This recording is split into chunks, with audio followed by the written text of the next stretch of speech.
தேவனுடைய அந்த விருந்துக்கு இப்பொழுது நம்ம எல்லாரும் வந்திருக்கோம். దేవుని యొక్క విందు కొరకు మనమందరం వచ్చి ఉన్నాము. ஸோ இதை நான் ஏதோ ஒரு எல்லாருமே ஒரு சடங்காச்சாரமாக இது நான் எண்ணிடக்கூடாது. ఇది మనకు ఏదో ఒక సాంప్రదాయంగా మనకు మారకూడదు. மிகுந்த நான் எதை செய்தாலும் அதில் தேவனுடைய நாமம் மகிமைப்படும்படி தான் நம்ம செய்யணும். మనం ఏది చేసినా కూడా దేవుని యొక్క మహిమ కొరకు చేయాలి.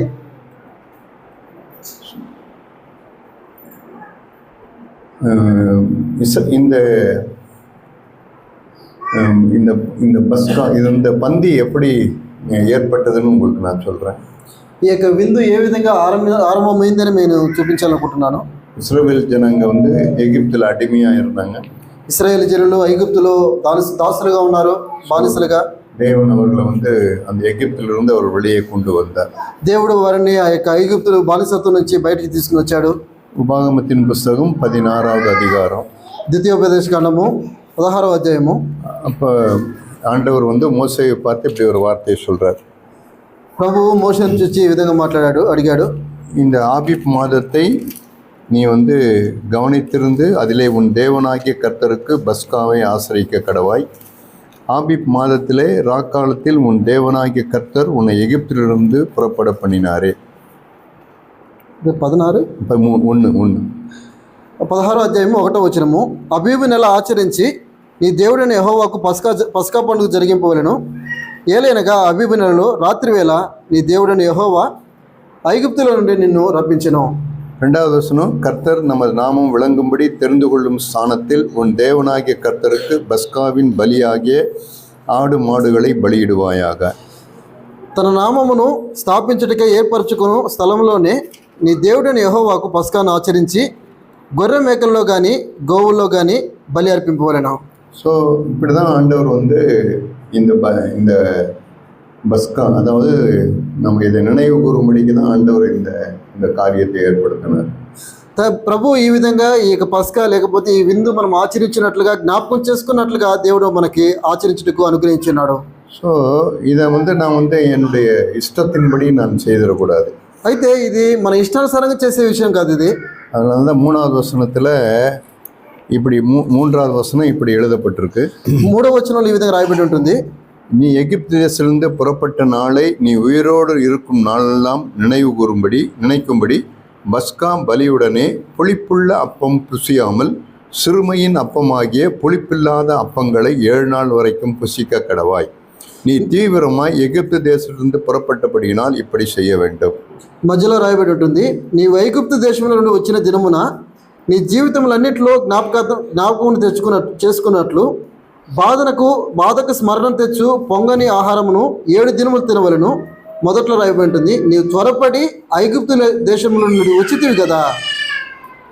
இதில் ஆண்டவர் சொன்னது அந்த அந்த அப்பம், அதாவது அந்த பிரெட்டு அது எப்படி இருக்கணும்ன்றதை ஆண்டவர் சொன்னார். అయితే ఈ యొక్క రొట్టె ఏ విధంగా ఉండాలి అనేది ప్రభు ఇక్కడ చెప్తున్నాడు. మొదట్లో அப்படிப்பட்டதான அந்த அப்பத்தை தான் அவங்க புசிக்கணும்.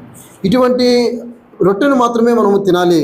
அவங்க தங்களுடைய இஷ்டத்துக்கு ஏதோ ஒன்று செய்து ஏதோ ஒன்று சாப்பிடணும் அப்படிலாம் செய்யக்கூடாது. రొట్టె అని చెప్పిన వెంటనే ఏదో ఒక రొట్టె చేసుకోవడం కాదు. కానీ அப்போ முதல்ல ஆண்டவர் இங்கே என்ன சொல்ல வர்றாருன்னு சொன்னால், అయితే మొదటగా ప్రభు ఏం చెప్పాలనుకుంటున్నాడు అంటే, என்னுடைய இஷ்டத்தின்படி நான் எதையும் நான் இங்கே செய்யக்கூடாது, నా ఇష్టానుసారంగా నేను ఎదిగి చేయకూడదు.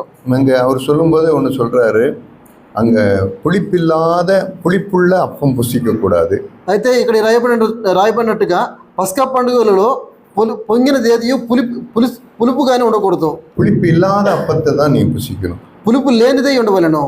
அப்படின்னா இப்போ இந்த 2 அப்பத்துக்கு என்ன வித்தியாசம்? అయితే ఈ యొక్క 2 రొట్టెలకి వ్యత్యాసం ఏంటంటే, ஆண்டவர் நீ இப்போ என் பந்திக்கு வந்திருக்கிறன்னா நீ இதை தான் புசிக்கணும், இதை புசிக்கக்கூடாது. దేవుని యొక్క విందుకు మనం వచ్చినామంటే మనం ఇది మాత్రమే తినాలి, ఇది తినకూడదు. நீ புளிப்புள்ளதை புசிக்கக்கூடாது, புளிப்பில்லாதான் புசிக்கணும். పులుపైనది ఏది తినకూడదు, పులుపు లేనిదై ఉండదే తినాలి. இந்த 2த்துக்கு என்ன வித்தியாசம்? అయితే ఈ రెండింటికి ఉన్నటువంటి తేడా ఏముంది? இப்போ என்கிட்ட 2 அப்பம் கொடுக்குறாங்க, 2 அப்பம் கொடுத்து இதில் எது புளிப்புள்ளது எது புளிப்பில்லாதுன்னு நான் எப்படி கண்டுபிடிப்பேன்? అయితే ఇప్పుడు మన దగ్గర రెండు రొట్టెలు మన చేతిలో పెట్టి ఇది ఏది పులిపోయినది లేకపోతే ఏది పులుపు లేనిది అని చెప్పగలం. புளிப்புள்ள அப்பமா இருந்தா அது வந்து நல்லா உப்பி இருக்கும், நல்லா உப்பி பெருசா இருக்கும், நல்லா பெருசா இருக்கும். అయితే పులిసిన లేకపోతే పొంగినటువంటి ఆ యొక్క రొట్టెకి ఒక సూచన ఏంటంటే అది పొంగి ఉబ్బి ఉంటుంది. நல்லா அது வந்து நல்லா அப்படி பெரிய இது மாதிரி தன்னை மேன்மைப்படுத்தி காட்டும், తను తాను గొప్ప చేసుకున్నట్లుగా అది ఉబ్బి ఉంటుంది. ஆனா புளிப்பில்லாத அப்பம் எப்படி இருக்குன்னா அப்படியே ஃபிளாட்டா இருக்கும். అయితే పులిని రొట్టె ఏ విధంగా ఉంటుందంటే అది అదే విధంగా ఒక అప్పడం మారి ఉంటుంది. புளிப்புள்ள அப்பம் வந்து எப்படின்னா ஸ்வாலோ அப்படியே வந்து வீங்கி இருக்கும், அப்படியே அந்த அப்பம் பார்த்தீங்கன்னா புசு புசு புசுன்னு அப்படியே பெருசாக அப்படி வீங்கி இருக்கும்.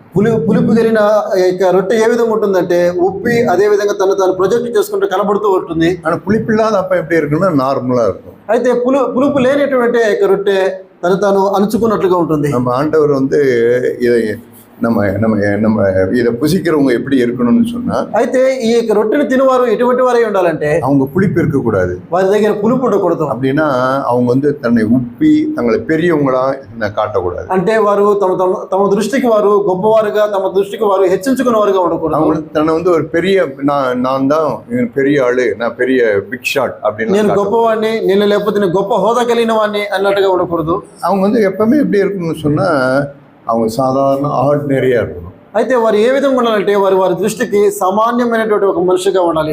என்னை தன்னை மேன்மையாய் காட்டுறவன் தன்னை பெருசா காட்டுற ஆளுங்க அதுல வந்து புசிக்க கூடாது. తను హెచ్చించుకున్నవాడుగా తను గొప్పగా చూసుకునేవాడు ఆ యొక్క రొట్టెని తినడానికి వీల్లేదు. ஆனா நான் ஒன்றும் இல்லை, நான் ஒரு ஆர்டினரி, நான் ஒரு சாதாரண ஆள் தான் அப்படின்றவங்க அந்த அப்பத்தை புசிக்கிறோம். అయితే నేను దేనికి పనికిరాని వాడిని, నేను ఒక అల్పుడిని, నేను ఒక సామాన్యుని అనుకునేవాడు మాత్రమే పులుపులైనటువంటి ఆ యొక్క రొట్టెని తినవడం. அதனால ஆண்டவர் அந்த வார்த்தையை அதில் எழுதினார். అందుకనే ప్రభు ఇక్కడ వాక్యం రాయబడింది. இந்த அப்பத்தை வந்து எல்லாருமே புசித்திடக்கூடாது. ఈ యొక్క రొట్టె అనేది అందరూ తినగలిగింది కాదు. இந்த அப்பத்தை புசிக்க வர ஆள் அவங்க எல்லாம் எப்படிப்பட்டவங்களா இருக்கணும்னு சொன்னா, ఈ యొక్క రొట్టె తినేవారు ఎటువంటి వారై ఉండాలి అంటే அவங்க தங்க பார்வைக்கு வந்து எப்பவுமே அவங்க சிறியவர்களா இருந்துட்டு తమ దృష్టికి వారు ఎల్లప్పుడూ తగ్గించుకున్న వారుగా ఉంటారు. அவங்க வந்து பெரிய நாங்கள் வந்து பார்வைக்கு வந்து உப்பனவங்களா அப்படியே நெஞ்சு நிமித்தம் பெரிய இது மாதிரி அவங்க இருக்கக்கூடாது. పైకి కనపడటానికి వారు గొప్పవారుగా లేకపోతే తమను తాను హెచ్చించుకున్న వారుగా ఉండకూడదు. ஆமா, ஏன்னா தேவன் அதை அங்கீகரிக்க மாட்டார். ఎందుకంటే దేవుడు వారిని అంగీకరించట్లేదు. இப்போ 2 பேர் ஆலயத்துக்கு ஜெபம் பண்ண போறாங்க. ఇద్దరు ఆలయానికి ప్రార్థించడానికి వెళ్ళారు. அவன் ஒருத்தன் போயிட்டு ஆண்டவருடைய பிரசன்னத்தில் போய் ஆலயத்துக்கு போகிறான். ఒకతను మరి దేవుని యొక్క ఆలయం పోయి ప్రార్థిస్తున్నాడు. அவன் போய் சொல்ல, ஆண்டவரே நான் பரியாசக்காரர், நான் அவங்க இந்த மனுஷன் அந்த மனுஷன் அவனை போல நான் இல்லை. ప్రభా నేను అపహాస్కునిలాగో లేకపోతే పరిచయంలాగనో లేకపోతే సుంకరిలాగనో లేకపోతే వారిలాగా లేను వీరిలాగా లేను అంటున్నాడు. இந்த இவனை மாதிரி நான் ஒரு ஏழை கிடையாது, నేను ఇటువంటి భేదవాన్ని కాదు, எனக்கு நிறைய சொத்து இருக்கு, கார் இருக்கு, பங்களா இருக்கு, నా దగ్గర ఎంతో ఆస్తి ఉంది, కారు ఉంది, బంగ్లా ఉంది, பேங்க்ல நிறைய அக்கௌண்ட்லாம் இருக்கு, எனக்கு బ్యాంక్ లో చాలా అకౌంట్లో డబ్బులు పెట్టుకున్నాను, நிறைய எனக்கு பெரிய பெரிய ஃபிளாட்ஸ் எல்லாம் நிறைய கிடக்குது, எனக்கு చాలా ఫ్లాట్స్ వేరే కొనుక్కొని ఉన్నాను. இந்த ஆள் மாதிரி நான் ஒன்னும் வாடகை வீட்டுல நான் இல்லை, నేను ఇటువంటి ఈ మనుషుల్లాగా నేను ఒక బాడిగింటూ ఉండేవాడిని కాదు. அதனால உண்மை துதிக்கிறான். అందుకనే నిన్ను సూచిస్తున్నాను. இல்ல, அவன் வந்து எப்படின்னா ஆண்டவருடைய சமூகத்துல தன்னை உயர்த்தி காண்பிக்கிறான். తాను ఏ విధంగా ఉన్నాడంటే దేవుని యొక్క సన్నిధిలో తాను హెచ్చించుకొని గొప్పగా చూసుకుంటున్నాడు. ஆனா இன்னொரு மனுஷன் அதே இன்னொருத்தன் போகிறான். అయితే ఇంకొక మనిషి అక్కడ ప్రార్థిస్తున్నాడు. தன் தலையை கூட அவன் வானத்துக்கு நேராக நிமிர்த்த முடியல அவனால. అయితే ఈ యొక్క మనిషి ఏ విధంగా ఉన్నాడంటే తన తల పైకెత్తుకొని ఆకాశం చూడడానికి కూడా ధైర్యం లేక தன்னுடைய மார்பில் அவன் அடித்துக்கொண்டு తన యొక్క రొమ్ము కొట్టుకొచ్చి ఉంటూ, ஆண்டவரே பாவியாகி என் மேல கிருபையாயிரும், ప్రభా పాపిని నన్ను కనికరించమంటున్నాడు. அப்படின்னா அவன்கிட்ட வந்து என்னன்னா தேவனை பார்க்கும்போது அவனுக்கு என்ன வரும்னா தான் ஒன்றும் இல்லைன்னு வந்துடும். దేవుని తాడు ఆ యొక్క ప్రార్థిస్తున్న వ్యక్తి దేవుని చూస్తున్నప్పుడు నేను దేనికి పనికిరాని ఒకటి వ్యక్తిని అంటున్నాడు. இப்ப நம்ம அப்பம்பட நம்ம இங்க வந்திருக்கிறோம். ఇప్పుడు మనము రొట్టె విరవడానికి వచ్చినాము. இப்ப நம்ம வந்திருக்கிற நம்முடைய కసపు நமக்கு தான் தெரியும்.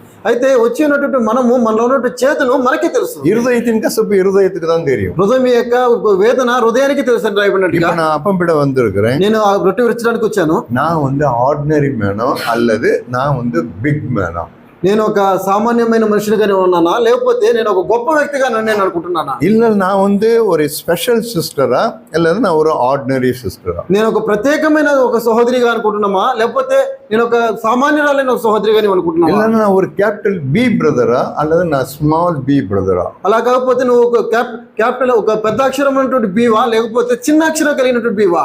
ஏன்னா இந்த அப்பத்தை நீங்க புசிக்க வருகின்ற வேளையில ఎందుకంటే ఈ రొట్టె విరవటానికి వచ్చిన సమయంలో நீங்க உங்க பார்வைக்கு நீங்க சிறியவரா இருக்கும்போது என்ன நடக்கும்னா, నీ యొక్క దృష్టికి నీవు అల్పుడుగా నీవు ఉన్నప్పుడు ఏం జరుగుతుందంటే தேவன் தம்முடைய அபிஷேகத்தை உங்க மேல கொடுத்துக்கிட்டு இருப்பார். దేవుడు తన యొక్క అభిషేకాన్ని నీ మీద ఉంచుతాడు. அதோட மாத்திரம் இல்ல, అంత మాత్రమే కాదు కానీ தேவன் தம்முடைய கிருபையும் உங்களுக்கு கொடுத்துக்கிட்டே இருப்பார். దేవుడు తన కృపను కూడా నీకు అనుగ్రహిస్తూ ఉంటాడు. ஏன்னா தேவன் பெருமை உள்ளவர்களுக்கு எதிர்த்து நிற்கிறார். ఎందుకంటే దేవుడు అహంకారాన్ని ఎదిరించేవాడు ఉన్నాడు. தாழ்மை உள்ளவர்களுக்கு அவர் கிருபை கொடுத்துட்டே இருப்பார். దీనులకు కృపను అనుగ్రహించేవాడు.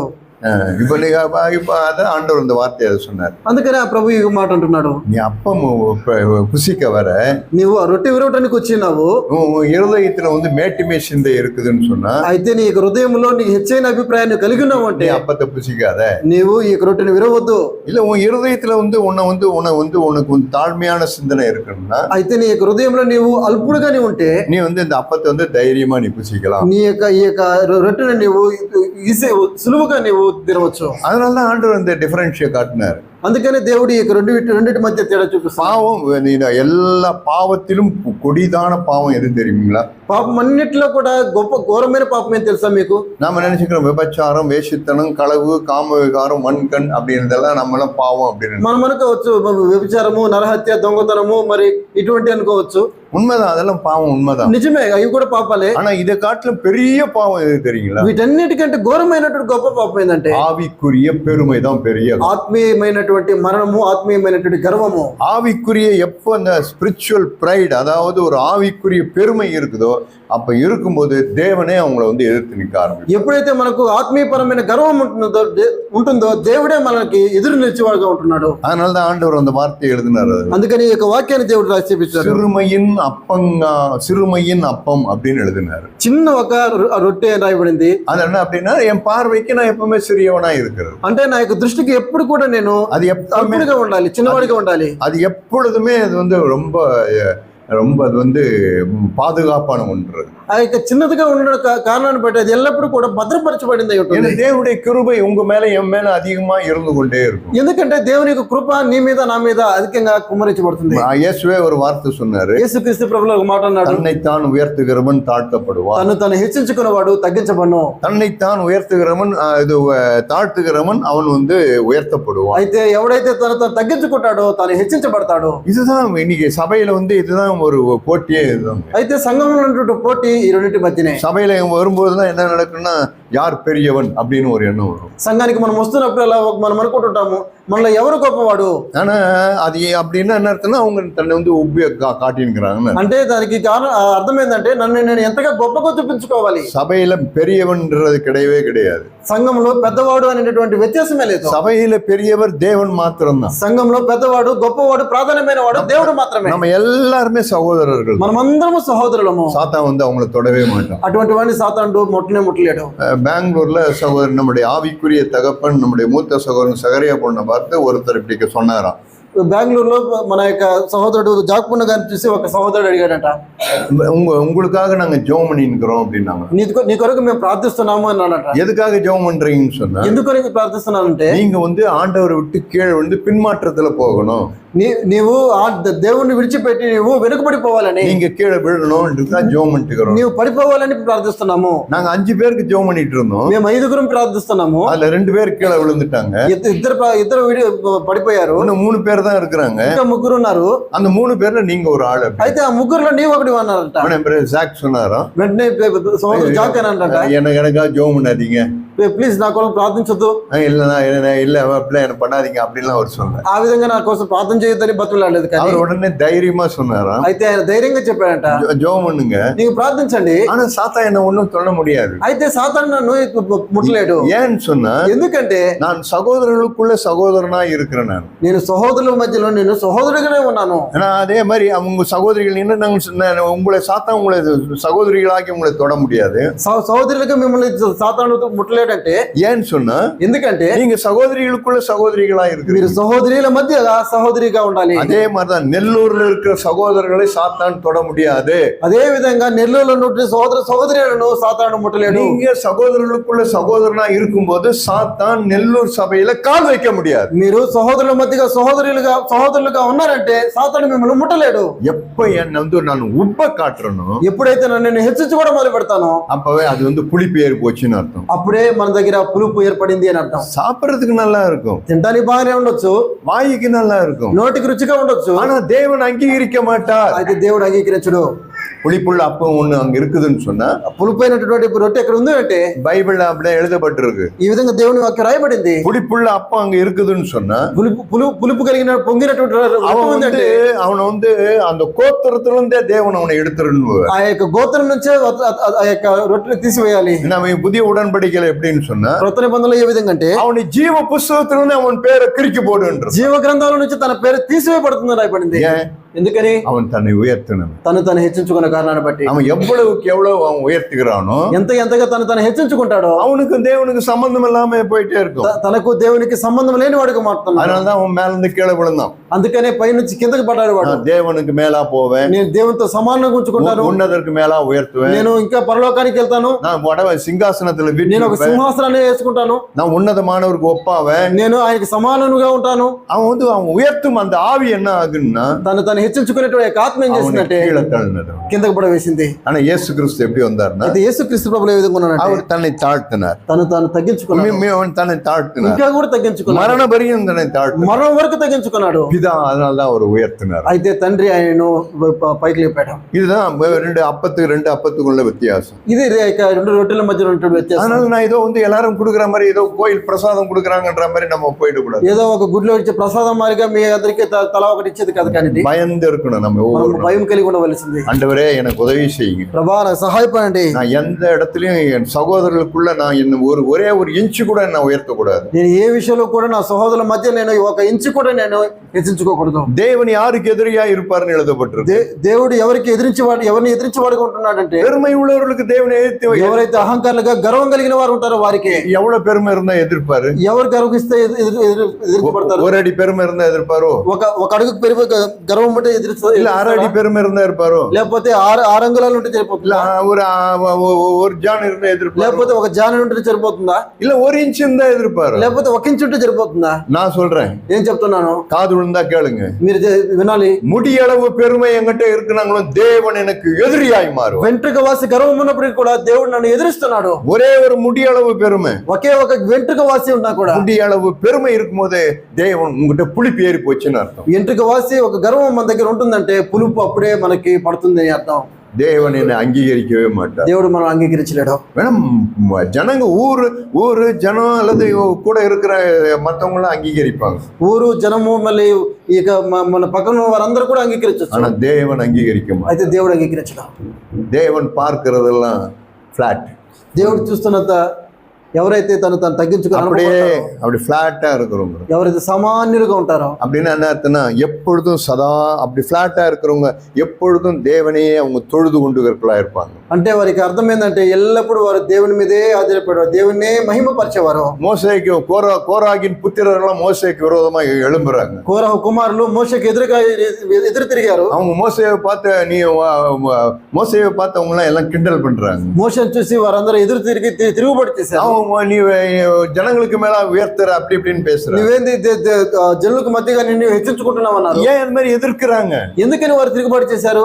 ஏன் அவங்க எதிர்க்கிறாங்கன்னு சொன்னா, ఎందుకు వారు తిరుగుబాటు చేశారంటే, கோராகனுடைய அந்த புத்திரர்களுக்குள்ள புளிப்பு ஏறி போனது. కోరహు కుమారులలో ఆ యొక్క పులుపు అనేది వచ్చింది. அவங்களை உப்ப காட்டுறாங்க, వాళ్ళు తను పొంగుతున్నారు. அவங்க உப்ப காட்டின நேரம் நெஞ்சு நிமித்தி நேரம் அவங்க எல்லாம் பேசுறாங்க. తను అహంకారం కనపరుచుకొని వారు మాట్లాడుతున్నారు. ஆனா மோசே எப்படி இருக்கிறான்னு అయితే మోషే ఏ విధంగా ఉన్నాడంటే, அவங்க அது மாதிரி பேசி முடிச்ச உடனே ఆ విధంగా మాట్లాడిన వెంటనే தேவ సముద్రంలో ఫ్లాట్ ஆயிடுறாரு. తను సాగిలపడి నమస్కరిస్తున్నాడు దేవుని దగ్గర. வேதம் என்ன தெரியுமா சொல்லுது? దేవుని వాక్యం చెప్పింది, என் தாசனாகிய மோசேயை போல தாழ்மை உள்ளவன் இந்த பூமியில ஒருவனும் இல்ல. నా దాసుడైనటువంటి మోషే వంటి సాత్వికుడు ఈ భూమి మీద ఎవరునూ లేరన్నాడు. நான் அவனோடு கூட முகமுகமாய் பேசணும். అతనితో నేను ముఖముఖంగా మాట్లాడతాను. தேவன் யாரோடு முகமுகமாய் பேசுவார்? దేవుడు ఎవరితో ముఖముఖంగా మాట్లాడగలడు? தேவன் பட்சபாதம் இல்லாதவர். ఆయన పక్షపాతం లేనివాడు. மோசேயை நேசித்தது போல தேவன் உங்களையும் என்னையும் நேசிக்கிறார். మోషేను ప్రేమిస్తున్నాడు దేవుడు నిన్ను నన్ను ప్రేమిస్తున్నాడు. எப்பெல்லாம் நீங்களும் நானும் பிளாட் ஆகுறோமோ, ఎప్పుడైతే నీవు నేను సామాన్యుడిగా మార్చబడతాము, தேவன் பேசிக்கிட்டே இருப்பார். దేవుడు మనతో మాట్లాడుతూ ఉంటాడు. இப்ப தேவன் எங்கூட எப்ப பேசுவாரு? అయితే దేవుడు నాతో ఇప్పుడు మాట్లాడతాడు. நாம அப்படி நின்று பிதாவே அப்படி இப்படின்னு நான் நெஞ்சு நிமித்தும் போதா, లేకపోతే నేను ఏదో రెండు చేతులు జోడించి ప్రభా తండ్రి అని నేను అహంకారంగా చూపించుకున్నప్పుడు என் அனுபவத்தை நான் சொல்றேன் பாரு. నా యొక్క అనుభవం నేను చెప్పగలను. எப்பெல்லாம் தேவனுக்கு முன்பாக பிளாட்டா நான் விழுறனோ, ఎప్పుడైతే దేవుని ముందుగా నేను సాగిలపడి పడుకుంటాను, என் ஆவி முதற்கொண்டு அவருக்கு முன்பாக பிளாட்டா நான் விழுறனோ, నా ఆత్మలో నేను ఆయన ఎందుకు నేను సాగిలపడి పడుకుంటాను, என்கிட்ட ஒரே ஒரு புளிப்பு கூட இல்லாத போது, నా ఎందుకు ఒకే ఒక పులుపు కూడా தேவன் என்னோடு கூட இடி முழக்கம் போல பேசி இருக்கிறார். అయితే దేవుడు నాతో ఉరిమినట్టుగా నాతో మాట్లాడగలరు. உங்களுக்கும் செய்வார் ஆண்டவர். మీకు చేయగలరు దేవుడు. நீங்க வேணா போய் டெஸ்ட் பண்ணி பாருங்க. మీరు అది అనుభవించి చూడండి. நீங்க தேவனுக்கு முன்பாக வந்து பிளாட் ஆயிட்டு போய் நின்னு దేవునికి ముందుగా మీరు సాగిలపడి చూడండి. தேவன் உங்களோட பேசுறாரா இல்லையான்னு பாருங்க. దేవుడు మీతో మాట్లాడుతున్నారా లేదో చూడండి. முகமுகமாய் பேசுகிறது போல தேவன் பேசுவார். ఒక మనుషుడు ముఖముఖంగా మాట్లాడినట్టు మాట్లాడతాడు. ஒரு நண்பன் கிட்ட பேசுகிறது போல தேவன் ఒక பேசுவார். స్నేహితుని దగ్గర మాట్లాడినట్టు మాట్లాడతాడు. உண்மை அது. అది నిజం. అది மோசேயை நேசித்த தேவன் என்னை நேசிக்கிறார். మోషేను ప్రేమించిన దేవుడు నిన్ను నన్ను ప్రేమిస్తాడు. ஏன்னா மோசே வந்து உப்படவன் கிடையாது. ఎందుకంటే మోషే తాను హెచ్చించుకునేవాడు కాదు. அவன் மிகவும் தாழ்மை உள்ளவன். ఎంతో సాత్వికుడు అతను. அவன் போய் பிளாட்டா போய் விழுந்துருவான். తాను సాగిలపడినవాడు. உடனே தேவன் அவனுக்காக எழும்பிடுவார். అందుకని దేవుడు తన పక్షాన వాదిస్తున్నాడు. அதேதான் தேவன் இந்த நாளிலும் உங்ககிட்ட எல்லாத்தையும் விரும்புறார். అదే విధంగా దేవుడు నీ దగ్గర నా దగ్గర உங்ககிட்ட என்கிட்டயும் அதான் தேவன் விரும்புறாரு. నీ దగ్గర నా దగ్గర దేవుడు అదే ఎదురు చూస్తున్నాడు. நான் அப்பம் பிட வந்திருக்கிறேன். నేను రొట్టె విరవటానికి వచ్చాను. இதோ இன்னைக்கு ஒரு மாசத்துக்கு கூட அப்பம் பிடுவோம். ఇంకొక నెల వచ్చింది కాబట్టి నేను రొట్టె విడుస్తున్నాను. ஒரு அப்பம் பிடுவோம். ఈ రోజు ఒక రొట్టె విడిచిపోతున్నా. நோ அப்படி எல்லாம் பிடாதீங்க. అలా కాదు. சோ இது வரைக்கும் அது மாதிரி இல்லன்னா கூட ఒకవేళ ఇంతవరకు இந்த பாடத்தை கத்துங்க. అయితే ఈ రోజు నుంచైనా మీరు నేర్చుకోండి. ஆண்டவரே நான் அப்பம் பிட போகிறேன். ప్రభా నేను రొట్టె విరవబోతున్నాను. என் வாழ்க்கையில நான் ஒரு நாள் என்னை உப்படவனா நான் காட்டவே கூடாது. నా జీవితంలో నేను ఒక్కసారి కూడా నన్ను హెచ్చించుకునేవాడు ఉండకూడదు. நான் ஒரு புருஷன். నేను ఒక పురుషుడును. நான் அப்படிதான் இருப்பேன். నేను అంతే ఉంటాను. என் வீட்டுல நான் உப்ப காட்டவே மாட்டேன். నా ఇంట్లో నేను ఆ విధంగా చూడను. நான் மனைவி, నేను ఒక భార్యను. எனக்கு అழகு இருக்கு, నాకు అందం ఉంది, எனக்கு சொத்து எல்லாம் இருக்கு, నాకు ఆస్తి ఉంది. நான் வந்து உப்பி காட்டுற ஒரு மனைவியா நான் இருக்கவே மாட்டேன். నన్ను నేను అహంకారంగా చూపించుకునే స్త్రీ కూడా. உங்க குடும்பம் எப்படி இருக்குன்னு சொல்றேன் கேளுங்க. మీ కుటుంబం ఏ విధంగా చూడండి. தேவன் உங்க குடும்பத்துல வாசமா இருந்து கொண்டே இருப்பார். దేవుడు మీ కుటుంబంలో వాసం చేసేవాడు. இந்த ரெண்டு பிளாட் ஒண்ணா சேர்ந்துடுச்சு. ఎందుకంటే ఇద్దరు సాగిలపడే వారుగా ఉన్నారు దేవుని ముందు. ரெண்டு பேரும் மூகுப்புற விழுறாங்க. ఇద్దరు తను తగ్గించుకొని సామాన్యంగా ఉంటున్నారు. கணவனும் மனைவியோ தங்களை உப்ப காட்டல. భార్య భర్త తను ఎదురు తిరిగే వారుగా లేరు. தேவன் அவர்கள் மத்தியில இருப்பார். అయితే దేవుడు వారి మధ్య ఉంటున్నాడు. அதிகாலையில உங்களுக்கு சகாயம் இருந்து கொண்டே. అది ఉదయకాలమే వారికి సహాయం. సంగీతకారం இப்படி ஒரு வார்த்தை எழுதுறோம். కీర్తన గ్రంథం ఈ విధంగా రాయబడి ఉంటుంది. தேவன் அவர்கள் நடுவில் இருக்கிறார். దేవుడు వారి మధ్య ఉన్నాడు. அது అసయాదు. అది కదల్చబడదు. அதிகாலையில உங்களுக்கு సహాయం பண்ணுவார். ఉదయకాలంలో వారికి సహాయం చేస్తాడు. அந்த కుటుంబం అసைக்கப்பட ఆ முடியாது. యొక్క కుటుంబము కదల్చబడదు. காசு கூட இருக்காதுங்க. అది ఏది చేయలేదండి. கொஞ்சம் காசு தான் இருக்கும். కొంచెం డబ్బు లేకపోవచ్చు, కొంచెం డబ్బు ఉండొచ్చు. வருமானத்துக்கும் செலவுக்கும் தான் இருக்கும் அங்க காசு. ఒకవేళ మన సంపాదన మన యొక్క ఖర్చులకు జరిపోవచ్చు. ஆனாலும் அந்த குடும்பம் அசையாது. అయినప్పటికీ నీ కుటుంబము కదల్చబడదు. தேவனுக்கு முன்பாக நிலைத்திருக்கிறார். దేవుని ముద్దుగా నువ్వు నిలువుడే ఉంటావు. தேவ பிரசன்னம் அங்க இருந்துட்டு. దేవుని యొక్క ప్రసన్నత మీ దగ్గర ఉంటుంది. அதனால ஆண்டவர் அந்த வார்த்தையை சொன்னார். అందుకనే దేవుడు ఈ మాట చెప్తున్నారు. அப்பத்தை எடுத்துட்டு வர. ఇప్పుడు మీరు రొట్టెని విరవబోతున్నారు. அப்பம் வந்து உப்ப வேணாம். ఆ యొక్క రొట్టె పొంగకూడదు. அது வந்து பிளாட்டா இருக்கும். అది ఎప్పుడు కూడా అనపబడినట్టుగా ఉండాలి. அது பிளாட்டா இருந்ததுன்னா ఫ్లాట్ గా ఉంది புளிப்பில்லைன்னு అర్థం. అంటే అది పులుపు లేనిదని, అలా కసపిల్లని అర్థం. దాంట్లో చేదు లేదు, అది సండ கிடையாது, అది దాంట్లో పోరాటం లేదు, அது வந்து తన ఉబ్బ కాటాது, తను ఎదురించేది కాదు. అది வந்து எப்பவுமே ఫ్లాటా இருந்தது. ఎల్లప్పుడు తను తగ్గించుకునేది. அது வந்து எடுத்து அத நீ புசி அப்படின்னு. అటువంటి దాన్ని నీవు తినాలి. நான் அப்பம் பிட வரும்போது எல்லாம் நான் யோசிக்கணும். నేను రొట్టె విరుస్తున్నప్పుడు ఈ విషయంలో మనం ఆలోచించాలి. என்னெல்லாம் ஆண்டவர் அப்படிதான் சொல்லுவார். నన్ను కూడా దేవుడు అది అంటాడు, நீ வந்து சகோதரர்களுக்குள்ள சகோதரனா இருக்கணும். నువ్వు సహోదరుల మధ్యలో సహోదరుడిగా ఉండాలి. నువ్వు நீ ஒரு ஸ்பெஷல் பிரதரா நீ காட்டிடக்கூடாது. நீ ఒక ప్రత్యేకమైన సహోదరుడిగా కనిపించుకోకూడదు. நீ வந்து உன்னை ஸ்பெஷல் பிரதர் நீ உன்னை காட்டினா, నీవు ఒక ప్రత్యేకమైన సహోదరుడిని నువ్వు చూపించుకున్నావంటే நான் உன்னை பேக்கப் பண்ணவே மாட்டேன். నేను నీకు సహాయం చేయలేను. நான் அப்போ ஆண்டவர்கிட்ட அடிக்கடிக்கு நான் ஆண்டவர்கிட்ட நான் சொல்லுவேன், தேவன்கிட்ட அப்படி ஜெபம் பண்ணுவேன். దేవుని దగ్గర నేను ఈ విధంగా ప్రార్థించేవాడిని మాట మాటికి. ஆண்டவரே, நான் சகோதரர்களுக்குள்ள சகோதரனா இருப்பேன். ప్రభా నేను సహోదరుల మధ్య నేను సహోదరుగా என்ன வேண்டியதற்கு மிஞ்சி நான் எண்ணக்கூடாது. నేను ఎంచుకోవాల్సిన దానికంటే కూడా ఎక్కువగా ఎంచుకోకూడదు. அப்படிப்பட்டவங்களை நீங்க யோசித்து பார்க்கணும். అటువంటి వారిని చూడండి.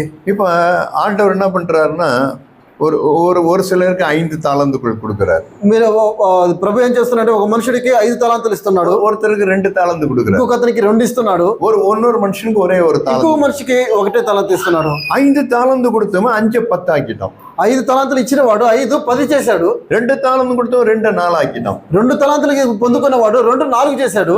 ஒரே ஒரு தாளந்து கொடுத்தாங்க பாருங்க, அவன் என்ன பண்ணிட்டானா மண்ணில் பதிச்சிட்டான். అయితే ఒకే ఒక తాళంతు తీసుకున్న వాడు ఏం చేశాడంటే భూమిలో దాచిపెట్టాడు దాన్ని. ஏன் அவன் மண்ணில் பதிச்சான்? ఎందుకు దాన్ని భూమిలో దాచిపెట్టాడు? యజమా உன்னை மண்ணில் புதைன்னு கொடுக்கல. அவர் యజమానుడు మన్నులో దాచిపెట్టడానికి ఇవ్వలేదు. కానీ 5 தாளந்து கொடுக்கும்போது வியாபாரம் பண்ணு தான் கொடுத்தாரு. 5 తాళంతులు ఇచ్చినప్పుడు నువ్వు వ్యాపారం చేయమని ఇచ్చాడు. 2 தாளந்து கொடுக்கும்போது இதை கொண்டு வியாபாரம் பண்ணு தான் கொடுத்தாரு. 2 తాళంతులు ఇచ్చిన వాడికి నువ్వు వ్యాపారం చేయమని చెప్పాడు. 1 தாளந்து கொடுக்கும்போது வியாபாரம் பண்ணு தான். నీకు 1 తాళంతు ఇచ్చినప్పుడు కూడా దాన్ని వ్యాపారం చేసే అభివృద్ధి పొందమన్నాడు. 2 பேரும் 5 2 வாங்கணும் வியாபாரம் பண்ணாரு. అయితే ఈ 5 4 5 10 గాను 2 4 గాని వ్యాపారం చేశారు. 1 வாங்கினவன் అయితే 1 తీసుకున్నవాడు அது மண்ணை தோண்டி பதிச்சு வச்சு దాన్ని మన్నుతో తవ్వి దాన్ని దాచిపెట్టాడు. ஏன் பதிச்ச? ఎందుకు దాన్ని దాచిపెట్టాడు? ஏன்னு சொன்னா, ఎందుకంటే தன்னை எண்ண வேண்டியதற்கு மிஞ்சி எண்ணிட்டான். வேற ஒண்ணும் கிடையாது. తను ఎంచుకోవాల్సిన దానికంటే ఎక్కువ ఎంచుకున్నాడు. அவனுக்கு 5 கொடுத்தீங்க, అతనికి 5 ఇచ్చావు, அவனுக்கு 2 கொடுத்தீங்க, ఇతనికి 2 ఇచ్చావు. நான் என்ன லேஸ்பட்டாளா? నాకేంది, నేను లేసి నాకు 1 ఇచ్చా. உங்களுக்கு தெரியாது நான் எப்படிப்பட்டவன்னு தெரியாது. నేను ఎటువంటి వాడిని నీకు ఎరగట్లేదు. నువ్వు அதே மாதிரி எனக்கு 5 கொடுத்து பாருங்க. నీవు అతనికి ఇచ్చినట్టు నాకు 5 ఇచ్చి ఇప్పుడు చూడు. நான் 5 10 ஆக்கிடுவேன். నేను 5 10 చేసేవాడిని కదా. தன் பார்வைக்கு பெரியவனாயிட்டான். తన దృష్టికి తాను హెచ్చించుకున్నవాడు. பிரியமானவர்களே, இவங்க எல்லாம் இப்படிதான். அவங்க கொடுத்த அந்த தாளந்து கூட மண்ணை பதிச்சிருவாங்க. ప్రియమైన వాళ్ళారా, వీళ్ళంతా ఇటువంటి వారికి ఇచ్చినటువంటి తలాంతును కూడా మన్నులో దాచిపెట్టేవారు. ஒரு புளிப்புள்ள ஒரு மனுஷன் இருக்கிறான்னு சொன்னா, ఎక్కడైతే ఒక పురిపు కలిగినట్టు ఒక మనుషుడు ఉన్నాడు అంటే, தன் பார்வைக்கு பெரியவனா இருக்கிறவன் என்ன பண்ணுவான்னா, తన యొక్క దృష్టికి హెచ్చించుకునే వాడు ఏ విధంగా ఉంటాడంటే, தேவன் கொடுத்த ஒரு தாளந்து கூட அவன் யூஸ் பண்ண மாட்டான். దేవుడు ఇచ్చినటువంటి ఒక తలాంతును కూడా తాను ఉపయోగించుకోలేడు. அதையும் கூட மண்ணில் போட்டு பதிச்சிருவான். అది కూడా మన్నులో దాచిపెట్టేవాడు ఉంటాడు. தேவன் பார்த்துனே இருப்பாரு. దేవుడు చూస్తూనే ఉంటాడు. சரி, நான் இப்பதான் என்ன சபையில எனக்கெல்லாம் பொறுப்பு கொடுத்துருக்காங்க. అవును, ఇప్పుడే నాకు దేవుడు ఈ సంఘంలో నాకు బాధ్యత ఇచ్చాడు. ஆனா நான் வாலிபனா இருக்கும் போது నేను యవనస్తుగా ఉన్నప్పుడు நான் సభையில எனக்கு ஒரு பொறுப்பு கூட எனக்கு கிடையாது. సంఘంలో నాకు ఎటువంటి బాధ్యత లేదు. அப்ப நான் என்ன பண்ணுவேன்னு சொன்னா, అప్పుడు నేనేం చేసేవాడిని అంటే, சின்ன பிள்ளைங்கலாம் எனக்கு ரொம்ப பிடிக்கும். చిన్నపిల్లలు చాలా ఇష్టపడేవాడిని. నేను பாட்டுலாம் பாடுவேன், పాట పాడేవాడిని బాగా. நான் உடனே என்ன பண்ணுவேன், ஒரு டேமரின் ஒன்று கையில எடுத்துப்பேன். ఒక డోలకు లాగా ఉండేది ఒకటి. அங்கிருந்து பக்கத்துல எங்கன்னா ஒரு கிராமம் எங்கன்னா இருக்கும், అక్కడెక్కడైనా పక్క గ్రామం ఉండేది. போய் அந்த தனி ஒரே ஒரு ஆள் நான் மட்டும்தான். నేను ఒక్కనే వెళ్ళేవాడిని. நான் போயிட்டு அந்த டேமரின் எடுத்து ஒரு சின்ன பிள்ளைங்களுக்கு ஒரு பாட்டு பாடுவேன். ఆ చిన్న పిల్లల కొరకు ఒక పాట పాడేవాడిని. ஆக்ஷனோட பாட்டுலாம் சொல்லி கொடுப்பேன். యాక్షన్ తో కూడా నేను పాటలు పాడి ஒரு நாள் 4-5 பிள்ளைங்க வந்தாங்க. 4 బిడ్డలు చేరారు. உடனே சாக்லேட் இருக்கும், சாக்லேட்லாம் வாங்கி எடுத்துன்னு போவேன். నేను చాక్లెట్లు వెళ్ళి తీసుకుపోయేవాడిని. உடனே பிள்ளைங்களுக்கு பாட்டு சொல்லி கொடுப்பேன். పిల్లలకు పాటలు చెప్పేవాడిని. பைபிள் வந்து சில கதையெல்லாம் சொல்லி கொடுப்பேன். బైబిల్లో ఉన్న కథలు చెప్పేవాడిని. இப்படிதான் நான் பிள்ளைங்களுக்கு வந்து நான் முதல்ல நான் என்னுடைய இதை நான் ஆரம்பிச்சேன். ఈ విధంగా నేను పిల్లలకి ఈ విధంగా సువార్త చెప్పడం ఆరంభించాను. தேவன் கொடுத்த ஒரு தாளந்து, దేవుడు ఇచ్చిన ఒకే ఒక తలంత. அந்த ஒரு தாளம் தான் எனக்கு கொடுத்தீங்க. ఆ యొక్క తలంత నాకు ఒకటే ఇచ్చావు కదా ప్రభు. எனக்கு சகரியா போன மாதிரி எனக்கு இது கொடுக்கல. నువ్వు జాక్పనుల లాగా నాకు வின்சென்ட் பிரதர் மாதிரி எனக்கு படிப்பு கொடுக்கல. வின்சென்ட் பிரதர் மாதிரி எனக்கு படிப்பு கொடுக்கல. విన్సెంట్ బ్రదర్ లాగా నాకు మంచి ఒక చదువు లేదే. எனக்கு இப்படி எல்லாம் எனக்கு கொடுக்கல. నాకు ఇటువంటి ఏమి ఇవ్వలేదే. நோ, లేదు. தேவன் கொடுத்த ஒரு தாளந்து, దేవుడు ఇచ్చింది ఒక తలాంతు. அந்த ஒரு தாளந்த மண்ணில் புதைக்கல. అయితే ఆ యొక్క ఒక్క తలాంతు నేను మన్నులో. தேவனுக்கு கிருபையா இருந்தார். దేవుడు కృప కలిగిన ఉన్నాడు. அதுலதான் அப்படியேதான் எனக்கு அந்த நாட்களில் இந்த பிள்ளைகளோடு கூட நான் சொல்லி கொடுத்தது, பாடினது, அவங்களுக்கு விலைக்கு போனதான் இந்த நாள்ல சில காரியங்களை அவங்களோடு கூட நான் பேசுறது. ఆ దినాల్లో చిన్న పిల్లలకు చెప్పిన విషయాలు ఈ దినాల్లో కూడా నేను అనేక మంది చెప్తూ ఉన్నాను. ஏன்? ఎందుకంటే பார்வைக்கு பெரிதாயிட்டீங்க. మన దృష్టికి మనము గొప్పవారు. அப்பத்தப்பட வந்திருக்கிறீங்க. అబ్బా, రొట్టె పెట్టడానికి కూర్చున్నారు. பவுல் சொல்றது போல உங்களுக்கும் சொல்லுகிறேன். పౌలు చెప్తున్నాడు, మీకు చెప్తున్నాను. எந்த மனுஷனும் தன்னைத்தான் சோதித்தறிந்து இந்த அப்பத்தை பிடக்கடம். ప్రతి మనుషుడు తను విమర్శించుకొని ఈ రొట్టెలను உங்களை யோசிச்சு பாருங்க. మీరు ఆలోచించి చూడండి. மனம் திரும்புறதுக்கு சொடக்கு நேரம் போதுங்க. మనం మారు మనసు పొందడానికి చిటికిన వేలేసినంత శబ్దం చాలు. நான் இப்படி இருக்கிறேன்னா நான் ஒரு వారం ఉపవాసం இருந்துட்டு வரேன். నేను ఈ విధంగా కదా నేను ఒక వారము నేను ఉపవాసం ఉండి నేను వస్తానంటావా? நீங்க ஒரு வாரம் உபவாசம் இருக்க போறதுக்குள்ள ஆண்டவரே வந்துருவாரு. నువ్వు ఒక వారం ఉపవాసం ఉండేసరికి దేవుడే వచ్చేట్టుకున్నాడు. மனம் திரும்புறதுக்கு நாட்கள் தேவை கிடையாது. మారు మనసు పొందడానికి రోజులు కాదు కావాలి. மனம் திரும்புறது சொடக்கு போற நேரத்துல மனம் திரும்பலாம். మారు మనసు పొందడానికి చిటికిన వేలేసినంత శబ్దంలో చాలు. நான் அப்படிதான் ஆண்டவர்கிட்ட சொல்லுவேன். నేను ఆ విధంగా ప్రభు దగ్గర ஆண்டவரே நான் சொடக்கு போற நேரத்துல மனம் திரும்பினேன்னா ప్రభా నేను చిటికిన వేలేసినంత శబ్దంలో నేను ஆண்டவரே நீர் என்னிலும் நீர் பெரியவர், நீர் నాకంటే నీవు ఎంతో గొప్పవాడు. నీవు எனக்கு சொடக்கு போற நேரம் నాకు ఇంత ఈ యొక్క శబ్దం చాలు. உங்களுக்கு அது கூட தேவையில்ல ஆண்டவரே. నాకు ఈ యొక్క మీకు ఈ యొక్క అవకాశం కూడా. என் இருதயத்துல ஒரு தீர்மானம் நான் எடுக்கும் பொழுது నా యొక్క హృదయంలో తీర్మానం తీసుకుంటున్నప్పుడే தேவனே நீர் என்னை ஆசீர்வதிப்பீர். దేవుడు నీవే நீர் ఆశీర్వదిస్తున్నావు. என்னோட கூட இருப்பீர். నీవు నాతో ఉంటున్నావు ప్రభా. நான் தைரியமா அப்பத்தப்படுவேன். నేను ధైర్యంగా నేను రొట్టె విరవగలుగుతాను. பார்த்திருக்கீங்களா? ఆలోచించారా? Don't be an swollen bread. మీరు ఎప్పటికీ మీరు ఉబ్బేవారిగా ఉండకండి. Be a flat bread. ఎల్లప్పుడూ సామాన్యమైనటువంటి ఒక రొట్టెగా ఉండండి. Flat ஆயிடுங்க எல்லாத்தையும். సామాన్యమైన రొట్టెగా. ஒரே ஒரு மயிர் இளவு கூட உங்களுக்கு உயர்த்திடுறாங்க. వెంట్రుక వాసి కూడా మీరు హెచ్చించుకుని ఉండకూడదు. தேவன் உங்களுக்கு நண்பனா இல்ல எதிரியாய் மாறுவார். దేవుడు మీకు స్నేహితుడిగా ఉంటాడు, లేకపోతే మిమ్మల్ని ఎదిరించబడగా. அதுதான் மோசே இங்க சொல்ல வரோம். అదే మోషే చెప్తున్నాడు. அப்ப நீ அப்பம் பண்ற, నీవు రొట్టె విరుస్తున్నావు, புளிப்பு இல்லாம அப்பமா இருக்கு. పులుపు లేనిదిగా ఉండాలి. அதுல புளிப்பே இருக்க கூடாது. దాంట్లో పులుపు ఉండకూడదు. நீ சாதாரணமா இருந்து, నీవు సామాన్యమైన వాడిగా ఉండాలి. be an ordinary man. నువ్వు ఆర్డినరీ మనిషిగా ఉండాలి. be an ordinary sister. నువ్వు సామాన్యమైన సహోదరిగా ఉండాలి. நீங்க அப்படி இருந்து பாருங்க. మీరు ఆ విధంగా ఉండి చూడండి. தேவன் உங்களோட கூட இருப்பார். దేవుడు మీతో కూడా ఉంటాడు. நீங்க பேசுற ஒரு வார்த்தை தான் இருக்கும். నీవు ఒకే ఒక మాట మాట్లాడొచ్చు, அது ஒரு குடும்பத்தையே கட்டும். అది ఒక కుటుంబాన్ని కడుతుంది. ஏன்னா தேவன் உங்களை பேக்கப் பண்ணுவார். ఎందుకంటే దేవుడు నీకు సహాయం చేస్తున్నానక. அதனால தான் ஆண்டவர் அந்த வார்த்தையை சொன்னார். అదే దేవుడు అక్కడ చెప్తున్నారు. அப்பம் விட வந்திருக்கிற நீ யோசிச்சு பாருங்க. రొట్టె విరటానికి వచ్చిన మీరు ఆలోచించండి. Are you ordinary brother? మీరు సామాన్యమైన సహోదర సహోదరియా? Are you ordinary sister? ఆ సామాన్యమైన సహోదరియా? அப்படி இருந்தீங்கன்னா உடனே ஆண்டவரே என்னை மன்னிச்சிருங்கன்னு கேட்கும். మీరు ఆ విధంగా ఉన్నారంటే మీ హృదయంలో ప్రభా నన్ను క్షమించండి అంటారు. நான் சொல்றது போல சொடக்கு போற நேரத்துல மனம் திரும்பிடுங்க. నేను చెప్పినట్టుగా మీరు చిటికిన వేలేసేసినంత దూరంలోనే உங்களுக்கு தேவனோடு கூட ஒப்புரவாயிடுங்க. మీరు వెంటనే దేవునితో మీరు సరి చేసుకుంటారు. தாழ்மையா வந்துருவாங்க. మీరు తగ్గించుకొని వస్తారు.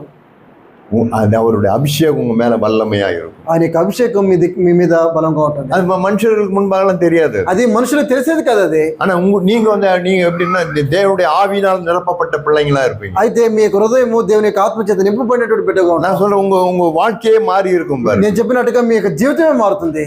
ஒரு சந்தோஷம் உங்களுக்குள்ள கரை புரண்டு வந்து ఒక సంతోషము మీ లోపల పెరుగుతూ ఉంది. வித்தியாசமா இருப்பீங்க. మీరు ఎంతో తేడాగా ఉంటారు.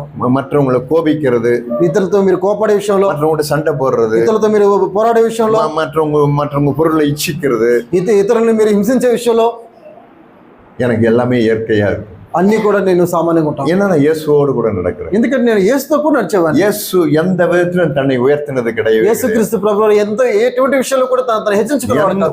ஒரே ஒரு இடத்துல கூட இயேசு அவர் ஒரு நாளும் தன்னை உயர்த்தினது கிடையாது. ఒక్క స్థలంలో కూడా యేసుక్రీస్తు ప్రభువు తను హెచ్చించుకోలేదు. அதனால தான் மோசே அந்த வார்த்தையை சொன்னார். అందుకనే మోషే చెప్తున్నాడు, ఒకటి இது நாணயத்தினுடைய ஒரு பக்கம், ఇది నాణ్యం యొక్క ఒక పక్క అయితే நாணயத்தினுடைய இரண்டாவது பக்கம் என்ன? నాణ్యం యొక్క రెండవ పక్కం ఏదంటే யாத்ராகமத்தின் புஸ்தகம் నిర్గమకాండము.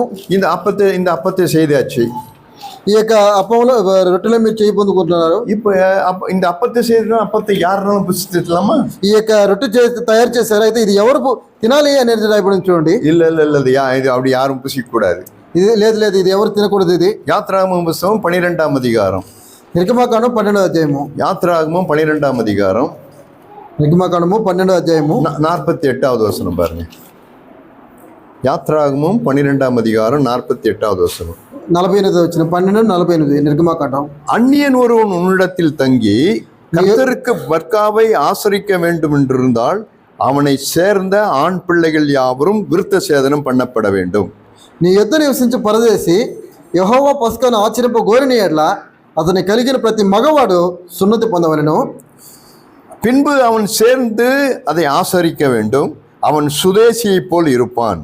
తరువాత అతడు సమాజంలో చేరి దాన్ని ఆచరించవచ్చును. అట్టి వాడు మీ దేశంలో పుట్టిన వారితో సమడగును. கடைசியா என்ன வார்த்தை எழுதியிருக்கு பாருங்க. చివరిగా ఏ మాట రాయబడింది చూడండి. விருத்த சேதனம் இல்லாத ஒருவனும் அதில் புசிக்க வேண்டாம். సున్నతి పొందని వాడు దానిని తినకూడదు. பாத்தீங்களா? చూసారా? யாரு ఎవరు இதை புசிக்கணும், ఎవరు తినాలి, யாரு புசிக்க கூடாது? ఎవరు తినకూడదు. அவன் பாப்பான் வந்து அவன் அப்பத்தை புசிக்க வரான். నీవు ఒక రొట్టెలు వేయడానికి వస్తున్నావు. అతను உடனே அவனை பார்த்து ஒரு கேள்வி கேட்பாரு. తను చూసి ఒక ప్రశ్న అడుగుతున్నాడు. நம்ம அவனை விருத்த சேதனம் பண்ணி இருக்கியா? నీవు సున్నతి పొందావా? இல்லங்க. లేదు లేదు. அப்ப நீ போ. నువ్వు அப்புறம் அடுத்து இன்னொரு ஆள் வர்றாரு. ఇంకొక మనిషి వస్తున్నాడు. ஏமா நீ விருத்த சேதனம் பண்ணி இருக்கியா? అమ్మా నువ్వు సున్నతి పొందినావా? சேதனம் பண்ணி இருக்கிற. అవును నేను సున్నతి పొందాను. அப்ப புசி. నీవు రొట్టెలు విరచచ్చు. அங்கே அப்ப அந்த நாட்கள்ல இருந்தது. ఆ దినంలోనే ఉన్నది ఇది. அப்பவே மோசே சொன்னாரு. అప్పుడే మోషే చెప్పాడు, விருத்த சேதனம் பண்ணாதவன் ஒருவனும் இந்த அப்பத்தை புசிக்க கூடாது. సున్నతి పొందిన వాడు ఎవడైనా కూడా దీన్ని తినకూడదు. இப்ப இந்த நாள்ல అది ఈ దినము. ஏன்னா விருத்த சேதனம் என்ன அது? సున్నతి అంటే ఏంది? அப்போஸ்தலனாகிய பவுல் இதை சொல்றாரு பாருங்க. అపోస్తలుడైన పౌలు చెప్తున్నాడు చూడండి. 1 கொரிந்தியர் 1 కొరింథీయులకు రాసిన పత్రిక 5వ అధికారం 5వ అధ్యాయము. 1 கொரிந்தியர் 5వ అధికారం 1 కొరింథీ 5వ అధ్యాయము 5వ அதிகாரம் 8వ வசனம் பாருங்க. 1 கொரிந்தியர் 5వ அதிகாரம் 8వ வசனம் 5, 8వ వచనము. என்ன? ஆதலால் பழைய புளித்த மாவோடு அல்ல, துர்க்குணம் பொல்லாப்பென்னும் புளித்த மாவோடும் அல்ல, துப்புரவு என்னும் పులిపిల్లాద అప్పతోడు పండుగയെ ఆచరిక కడవు. కనుక 8వ వచనము, కనుక పాతదైన పులిపిండితో నేను దుర్మార్గతయు దుష్టత్వమును పులిపిండితో నేను కాకుండా నిష్కాపట్యమును సత్యమును పులియని రెట్టుతో పండుగ ఆచరిద్దాము. పౌలు இப்படி சொல்றாரு. పౌలు ఈ విధంగా చెప్తున్నాడు. நீ இப்படிதான் நீ ఆచరించணும். నీవు ఈ విధంగా ఆచరించాలి. நீ பாட்டுக்கு உன் இஷ்டத்துக்கு ஆசரித்திரக்கூடாது. నీ ఇష్టానుసారం నీవు ఆచరించకూడదు. பிலிப்பியருக்கு நிருபம் 3వ அதிகாரம் ఫిలిప్పీయులకు రాసిన పత్రిక 3వ అధ్యాయము. இப்ப விருத்த சேதனம் ఈ సున్నతి గురించి பிலிப்பியர் 3:3 வாசித்தவங்க. ఫిలిప్పీయులకు రాసిన పత్రిక 3వ అధ్యాయము 3వ వచనం రాయబడుతుంది. பிலிப்பியர் 3:3 பாருங்க. யாரு உங்க விருத்த சேதனம் உள்ளவங்க? யாரு? ఎవరు సున్నతి పొందిన వారని చూస్తాము ఇక్కడ. பிலிப்பியர் 3:3 ఫిలిప్పీయులకు రాసిన పత్రిక 3వ అధ్యాయం 3వ వచనం. ரொம்ப ஈஸி அது. ఎంతో సులువైనది ఇది.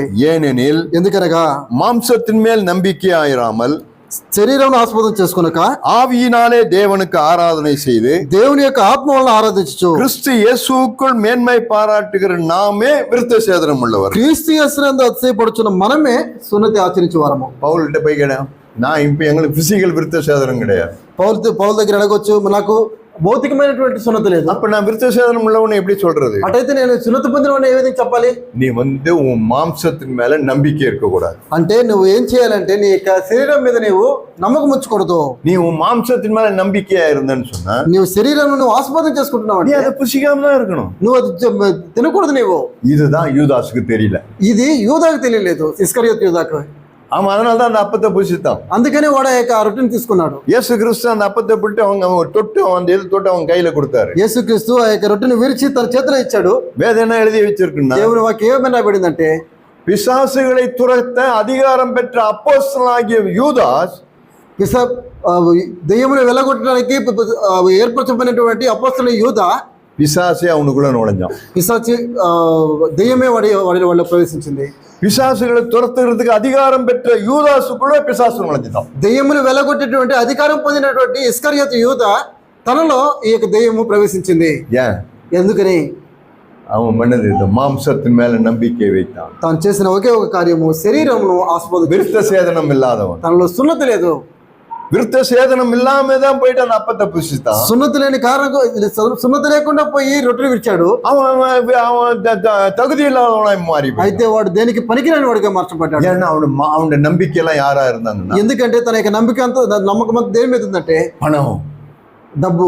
எனக்கு நிறைய பணம் வேணும், నాకు ఎంతో ఎంతో డబ్బు కావాలి, இன்னும் பணம் வேணும், ఇంకా డబ్బు కావాలి, இன்னும் எனக்கு இது வேணும், ఇంకా అది కావాలి, எனக்கு ஆண்டவர் தேவையில்லை, నాకు ప్రభు కాదు అవసరము, எனக்கு இன்னும் காசு நிறைய இருக்கணும், నాకు కావాల్సింది ఎంతో ఉంది. அவனுக்கு தேவையானதெல்லாம் இயேசு கிடையாது. తనకి అవసరమైంది యేసు కాదు, కానీ அவன் மாம்சத்தின் மேல நம்பிக்கை வைத்தான். తన యొక్క శరీరం ఆస్పదం చేసుకున్నాడు. பிசாசு அவனுக்குள்ள நுழைஞ்சான். సాతానుడు వాడి మీద உங்க நம்பிக்கை யாரா இருக்குன்னு பாரு. అయితే మీ ఆస్పదం ఏమై ఉన్నది? பயமுறுத்த வரல, మిమ్మల్ని భయపెట్టడానికి రావట్లేదు, కానీ எனக்கு தெரியும் நீங்க எல்லாம் உங்க எல்லாரும் தேறினோட நிறுத்தணும்ன்றதா என்னுடைய எண்ணம். మీ అందరిని సంపూర్ణంగా చేయాలని నేను ఇష్టపడుతున్నాను. நீங்க ஒருத்தரும் நீங்க அபாத்திரமா நீங்க எடுத்துடக்கூடாது. అయితే మీరు ఎవరు కూడా అపాత్రులుగా మీరు நீங்க ஒருத்தரும் கூட ஆவிக்குரிய மரணத்தை சந்திக்க கூடாது. మీకు ఎవరికి కూడా ఆత్మీయ మరణం సంభవించదు. நீங்க ஒருத்தர் கூட ஆவிக்குரிய வியாதி படவே கூடாது. మీరు ఎవరు కూడా ఆత్మీయ సంబంధమైన వ్యాధి நீங்க எல்லாம் கொடுத்த கன்றுகளை போல வளரணும். మీరు బలిష్టమైనటువంటి దూడల వలె ఉండాలి. இங்க నెల్లూరు இருக்க అత్తனை సభ సాతాన్ பார்த்து உங்களை கை நீட்டி அவன் காட்டணும். ఈ నెల్లూరులో ఉన్న సంఘాలన్నింటి చూపించి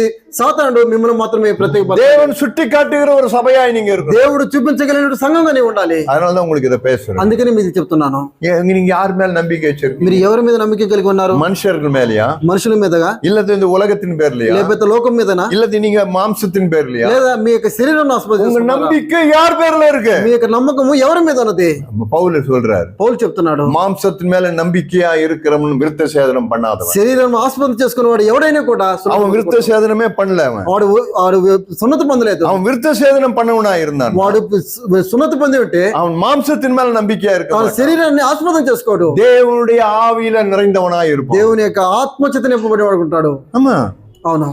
நான் காலையில உங்களுக்கு காமிச்சது போலதான். నేను ఉదయం చూపించినట్లుగా 500க்கு அதிகமான பேருக்கு அவர் தரிசனமான 500 మందికి ఆయన దర్శనం అయినప్పటికీ ஆனா அதுல 120 பேர் தான் போய் நின்னாங்க. అయితే 125 మంది మాత్రం నిలబడ్డారు. 380 பேர் என்ன ஆனாங்க? 320 మంది ఏమయ్యారంటే என்ன ఆనాங்கன்னு நான் சொல்றேன். ఏమైనారని చెప్తారు. ஒருத்தன் சொன்னா நான் வயல் கொண்டேன், நான் வயலை உழுது பார்க்கணும். ఒకడు అంటున్నాను నేను పొలంలో కన్నా నేను పొలం చూడబోతున్నాను. நான் வந்து கல்யாணம் பண்ணா நான் இந்த கல்யாணம் விருந்துக்கு நான் போய் నేను ఇప్పుడే నేను పెళ్లి చేసుకున్నాను, నా భార్యను చూడాలి. நான் உங்க 5 மாடு கொண்டு அந்த மாடெல்லாம் நான் உழுது பார்க்கணும். నేను 5 జతల ఎడ్లు కొన్నాను, నేను వాటిని పరీక్షించాలి. நான் ஒரு புது வீடு கட்டினா அந்த வீட்டு போய் நான் வந்து அதை வந்து இன்னும் டெக்கரேட் பண்ணி ஆகும். నేను ఒక కొత్త ఇల్లు కట్టుకున్నాను, దాన్ని డెకరేట్ చేసుకోవాలి. எல்லா மாம்சத்தின் மேல நம்பிக்கை, అన్ని కూడా శరీరానికి ఆస్పదమే.